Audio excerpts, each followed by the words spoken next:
Good morning mga idol. Ito pala ngayon kapag bagyo. Kapag hindi ka mag-ingat sa construction worker, mabilis kang madidisgrasya mga idol. Ito yung mga daanan namin. Sobrang hirap ng daanan namin guys.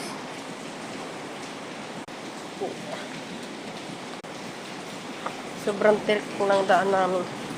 Kapag hindi ka nag-ingat nito, mabilis kang madidisgrasya. Sobrang basa. Dito sa loob ng site, ganito ang mangyayari.